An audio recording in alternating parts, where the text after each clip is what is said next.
एक दिन अगर ज्योग्राफी अपलोड ना हो तो आप लोग एकदम हाहाकार मचा लेते हैं, है ना।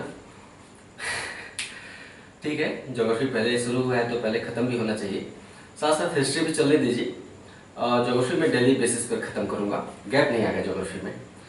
अब अपवाद स्वरूप कभी आ गया तो बात दूसरी है। ज्योग्राफी खुद मेरे दिमाग में है कि पहले ख़त्म होना चाहिए, तेज़ी से ख़त्म होना चाहिए। ये वीडियो छोटा है, खाद्यान्न पढ़ा चुका, दलहन फसलें पढ़ा चुका, अब तिलहन पढ़ा रहा हूँ, ऑयल क्रॉप्स। ठीक है, तिलहन के बाद थोड़ी देर बाद, इस वीडियो के थोड़ी देर बाद मैं नकदी फसलों पर जो कॉमर्शियल क्रॉप्स होते हैं या फिर है ना कैश क्रॉप्स, उन पर भी वीडियो अपलोड करूँगा थोड़ी ही देर में। मुझे पता है ये छोटा है, आपका मन नहीं भरेगा, कमेंट पढ़ते पढ़ते सब समझ में आने लगा धीरे धीरे।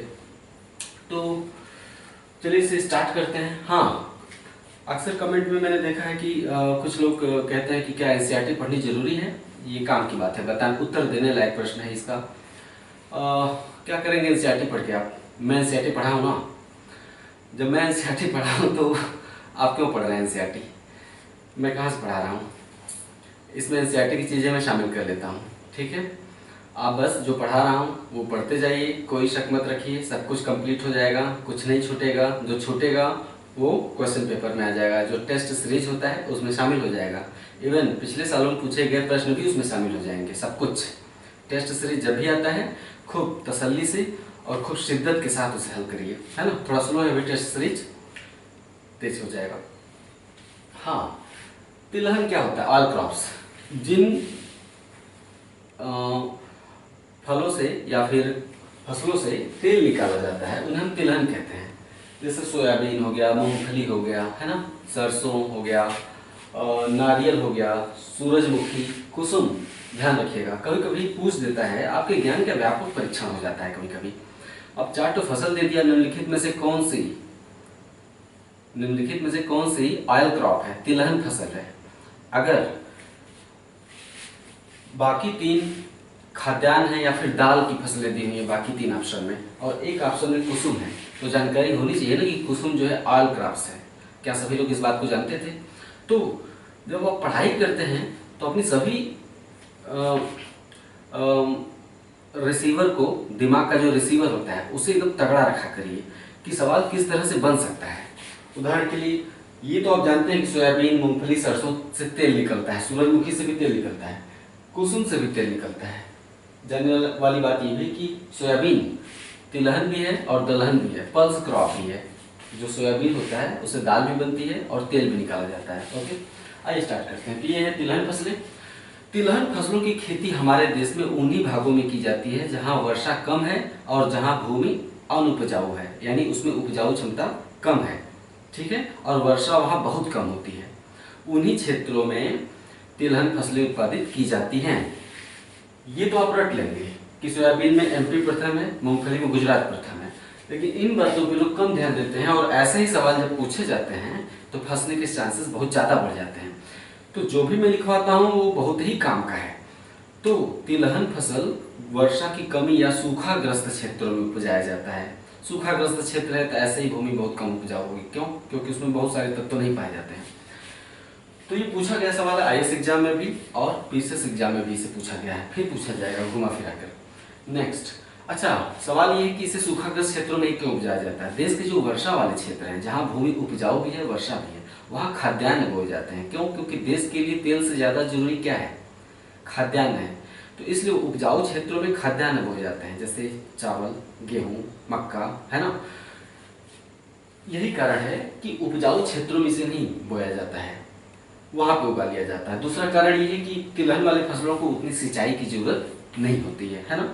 नेक्स्ट, क्षेत्रफल की दृष्टि से खाद्यान्न फसलों के बाद तिलहन का ही स्थान आता है। ध्यान दीजिएगा, खाद्यान्न फसलों के बाद दलहन का स्थान नहीं है, तिलहन का स्थान है। किसमें? कुल बोए गए क्षेत्रों में, है ना। बोए गए क्षेत्रों के क्षेत्रफल के मामले में खाद्यान्न के बाद तिलहन फसलों का स्थान है। ध्यान दीजिएगा, तिलहन उत्पादन मध्य प्रदेश अग्रणी है, यह सब आप जानते ही होंगे। सरसों रबी का फसल है तिलहन में। सरसों रबी का मतलब गेहूं सीजन में पैदा किया जाता है, जो गेहूं सीजन होता है ना, जाड़े में बोया जाता है और बसंत ऋतु के बाद काट लिया जाता है सरसों, है ना। जबकि मूंगफली और सोयाबीन खरीफ ऋतु की फसल है, मतलब मानसून काल में बोया जाता है इसे, मूंगफली को और सोयाबीन को। हमारे देश में तिलहन फसलों के अंतर्गत सबसे ज्यादा उत्पादन सोयाबीन का होता है। ठीक है, हमारे देश में तिलहन फसलों में सबसे ज्यादा उत्पादन किसका होता है? सोयाबीन का। जो उत्तर प्रदेश में रहते हैं उन्हें लगता होगा सरसों का, नहीं सरसों का नहीं होता है, सोयाबीन का होता है। सोयाबीन कहाँ पैदा होता है सबसे ज्यादा? मध्य प्रदेश में। यही कारण है कि कुल तिलहन उत्पादन में मध्य प्रदेश अग्रणी राज्य है। क्यों? क्योंकि सबसे ज्यादा तिलहन में सोयाबीन होता है और सोयाबीन एमपी में होता है। तिलहन में सर्वाधिक उत्पादन सोयाबीन का और इसके बाद मूंगफली का उत्पादन होता है। मूंगफली एक स्वपरागित फसल है, मतलब दूसरे फूलों के साथ इसका परागण नहीं होता है, अपने से परागित हो जाती है। सूरजमुखी के तेल में 64% लाइनोलिक अम्ल होता है। आजकल इस तरह के सवाल पूछ रहे हैं, ठीक है, फसलों को विज्ञान के साथ जोड़कर उनके विज्ञान से संबंधित सवाल पूछे जा रहे हैं कि निम्नलिखित में से मिर्चे में तीखापन कैसे होता है ना, प्याज में कौन सा अम्ल पाया जाता है जिससे आंखों में आंसू आने लगते हैं, ये सब चीजें पूछता है आजकल। तो सूरजमुखी के तेल में 64% लाइनोलिक अम्ल होता है जो कोलेस्ट्रॉल को साफ करता है। रक्त में कोलेस्ट्रॉल पाया जाता है। जब हम खाते पीते हैं तेल वाली वस्तुएं या ज़्यादा जंक फूड खाते हैं तो रक्त में हमारे कोलेस्ट्रॉल बढ़ता है। कोलेस्ट्रॉल क्या करता है? थक्का बनाता है। वो कोलेस्ट्रॉल के थक्के हमारे जो रक्त वाहिकाएं हैं, ब्लड वेसल्स हैं, उसमें जाके जाम कर देती हैं उसको, जिससे रक्त बहने में बाधा आती है। उससे अगर ज़्यादा कोलेस्ट्रॉल रक्त में इकट्ठा हो जाए, आपके रक्त नलियों में इकट्ठा हो गया है तो हार्ट अटैक हो सकता है। क्यों? क्योंकि हृदय को पंप करने में बाधा पहुंचती है। हृदय पंप नहीं करेगा, बाधा पहुंचेगी तो हार्ट अटैक आ जाएगा। तो ये कोलेस्ट्रॉल को साफ करता है। इसलिए जो लोग मोटापे से ग्रसित हैं, है ना, उन्हें क्या सूरजमुखी के तेल का इस्तेमाल करना चाहिए। रिफाइंड ऑयल मार्केट मिलता है। सरसों के तेल में तीखापन पाया जाता है ना, वो तीखापन आइसोथायोसाइनेट के कारण होता है। सरसों के तेल में जो तीखापन होता है वो आइसोथायोसाइनेट के कारण होता है। जब सरसों को हम गर्म करते हैं तो उसमें से झार उठती है ना, एक झार, आंखों में पानी भी आ जाता है अगर झार आंखों में चली गई तो, वो आइसोथायोसाइनेट के कारण होता है। सरसों में एरोसिक अम्ल पाया जाता है। एरोसिक अम्ल शरीर के लिए हानिकारक होता है। सभी सरसों में नहीं पाया जाता है, कहीं कहीं फसलों में पाया जाता है एरोसिक अम्ल। कुसुम के तेल का इस्तेमाल वाटरप्रूफ कपड़ों के इस्तेमाल में होता है। वाटरप्रूफ मतलब जिसमें पानी नहीं प्रवेश कर पाए। वाटरप्रूफ कपड़ों के इस्तेमाल में कुसुम के तेल का इस्तेमाल होता है। साथ ही चमड़े का प्रिजर्वेशन भी किया जाता है कुसुम के तेल में, है ना, और चमड़े के प्रिजर्वेशन भी होता है कुसुम के तेल का इस्तेमाल। कुसुम महाराष्ट्र में पैदा होता है।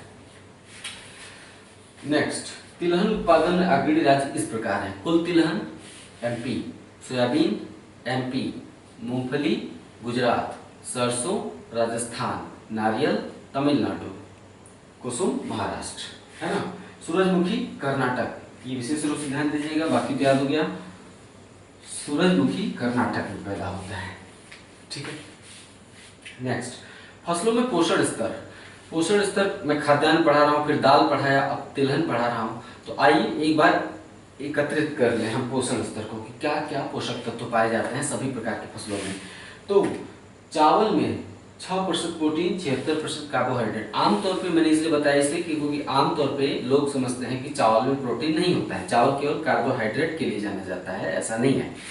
चावल में भी 6% प्रोटीन होता है, यानी गेहूं का लगभग आधा। गेहूं में ज़्यादा प्रोटीन होता है इसलिए हम रोटी खाते हैं, सलाह देते हैं कि रोटी खाओ, चावल कम खाओ मोटे हो जाओगे, कहते हैं ना। तो चावल में 76% कार्बोहाइड्रेट है और गेहूं में कितना कार्बोहाइड्रेट है? 65%। केवल 10% ही तो कम है, गेहूं में भी कार्बोहाइड्रेट है, यानी बहुत ज़्यादा फर्क नहीं पड़ता। पता नहीं क्यों लोग सलाह देते हैं कि चावल कम खाओ रोटी ज़्यादा खाओ, रोटी भी ज़्यादा खाएंगे तो आपके शरीर में कार्बोहाइड्रेट। हाँ, इतने से अंतर पड़ सकता है कि प्रोटीन अपेक्षा के लिए चावल की अपेक्षा अधिक है और कार्बोहाइड्रेट थोड़ा सा कम है। तो 15% प्रोटीन गेहूं में होता है, ध्यान दीजिएगा, और 6% प्रोटीन चावल में होता है। मक्का में प्रोटीन का कोई खास स्थान नहीं है, लेकिन ध्यान देने वाली बात यह कि मक्का में खाद्यान्नों के अंतर्गत सबसे ज़्यादा प्रोटीन मक्का में पाया जाता है। ठीक है, मक्के में मिठास होती है ना। आजकल तो मक्का हर जगह बेचा जा रहा है, मॉल वॉल में क्या बोलते हैं उसे, स्वीट कॉर्न बोलते हैं, स्वीट कॉर्न। उसे उबाल कर उबाल कर और कुछ मसाले छिड़क कर खिलाते हैं, काफ़ी मीठा लगता है। हालांकि वो जो मक्का खिलाते हैं वो पंजाब से आता है शायद, हाँ पंजाब का मक्का होता है। पंजाब में मक्का उत्पादन के लिए, मक्का एक शीतोष्ण पौधा है। आपने अक्सर सुना होगा कि मक्का सबसे ज़्यादा कहाँ पैदा होता है, यूएसए में। यूएसए के बाद मक्का उत्पादन में चाइना का स्थान है। यूएसए और चाइना, यूएसए प्रथम स्थान है मक्का उत्पादन में, चाइना मैं अपने ऊपर है ना इसलिए मैं ऊपर दिखा रहा हूँ, इधर यूएसए और इधर चाइना। तो ये यूएसए और चाइना की अवस्थिति क्या है, क्या ये विषुवत रेखा के पास है? नहीं, उत्तरी ध्रुव के पास है। मतलब शीतोष्ण क्षेत्र की फसल है मक्का। भाई जहाँ उसका अच्छा जलवायु वहीं पैदा होगा ना, तो सबसे ज़्यादा उत्पादन यूएसए में, फिर चाइना में। यूएसए में जो मक्का पैदा होता है वो 50% जानवरों को खिला दिया जाता है। मक्के में क्या होता है, कार्बोहाइड्रेट, मिठास होती है। वहाँ के जानवर खूब मक्का खाते हैं। यानी हमारे यहाँ तो बहुत घटिया मक्का पाया जाता है। हम जो छोटे छोटे मक्का देखते हैं बाली वाला, जो ठेले पे भुना जाता है, वो बहुत ही सामान्य कोटि का मक्का होता है। क्यों? क्योंकि भारत मक्का उत्पादन के लिए अच्छी जलवायु वाला देश नहीं है। मक्का शीतोष्ण जलवायु का पौधा है, जहाँ ठंडी ज़्यादा पड़ती है। तो यूएसए का मक्का खूब लंबा लंबा होता है। वहाँ के जानवर उस मक्के को खाते हैं और खूब दूध देते हैं, है ना। उसमें खूब कार्बोहाइड्रेट होता है। तो मक्के में 80% कार्बोहाइड्रेट होता है। पंजाब में अच्छा मक्का पैदा होता है। क्यों? क्योंकि पंजाब हिमालय के पास है। पंजाब में लगभग शीतोष्ण जलवायु पाई जाती है। समझ रहे हैं आप, हिमालय के पास होने के चलते। आप चंडीगढ़ कभी गए हैं? पंजाब के चंडीगढ़ में, पंजाब का चंडीगढ़ एकदम शिवालिक की तलहटी के पास बसा हुआ है। सुन लीजिए, अनुभव की चीज़ है। पंजाब का जो चंडीगढ़ है, शिवालिक पर्वत की तलहटी के एकदम पास बसा हुआ है। जैसे ही आप यहाँ से जाएंगे चंडीगढ़ और चंडीगढ़ क्रॉस करेंगे, आपको ऊंचाई मिलनी शुरू हो जाएगी। आप आंखों से देखेंगे कि छोटे छोटे पहाड़ मिल रहे हैं, है ना। धीरे धीरे ठंडी लगने लगेगी। तो चंडीगढ़ एकदम लंदन की तरह है। जैसे लंदन ठंडे क्षेत्रों में बसा हुआ है, चंडीगढ़ भी हिमालय के नज़दीक होने के चलते एकदम जलवायु लंदन की तरह है लगभग लगभग, और है ना। तो वहाँ की जलवायु भी बहुत अच्छी है और उसी हिसाब से चंडीगढ़ को बसाया भी गया है। एकदम लंदन से कम नहीं है चंडीगढ़। तो मैं ये कहना चाहता हूँ कि पूरा पंजाब हिमालय के करीब होने के चलते शीतोष्ण जलवायु में आता है। गेहूं कहाँ का पौधा है? शीतोष्ण जलवायु का पौधा है। मक्का शीतोष्ण जलवायु का। गेहूं इसीलिए सबसे ज़्यादा कहाँ पैदा होता है? पंजाब में, क्योंकि पंजाब की जो जलवायु है गेहूँ उत्पादन के लिए सर्वोत्तम मानी जाती है। गेहूं प्रति हेक्टेयर उत्पादन ले लीजिए तो पंजाब में पैदा होता है। अब उत्तर प्रदेश बहुत बड़ा है, क्षेत्रफल ज़्यादा है यूपी के पास, इसलिए गेहूं का कुल उत्पादन उत्तर प्रदेश में हो जाता है। लेकिन छोटे से खेत में बहुत ज़्यादा उत्पादन होता है कहाँ? पंजाब में। नेक्स्ट, मक्के में 80%, सोयाबीन 45% प्रोटीन होता है। फसलों में सबसे ज़्यादा प्रोटीन सोयाबीन में पाया जाता है, 45% प्रोटीन, 20% तेल होता है। मूंगफली में भी 30% प्रोटीन पाया जाता है। ध्यान देने की बात यह है कि मूंगफली कोई फालतू चीज़ नहीं होती है ना। मूंगफली में 30% प्रोटीन पाया जाता है और खाने में टेस्टी भी होता है। सोयाबीन खाने में बहुत कड़वा होता है। सोयाबीन कौन खाएगा? कभी आपने भिगो के खाया है चने की तरह? मैंने एक बार प्रयास किया था, उल्टी हो गई, वोमिटिंग हो जाती है, बहुत कड़वा होता है सोयाबीन। लेकिन मूंगफली टेस्टी होता है, 30% प्रोटीन पाया जाता है, ठंडी में काफ़ी भुना जाता है, खाना चाहिए।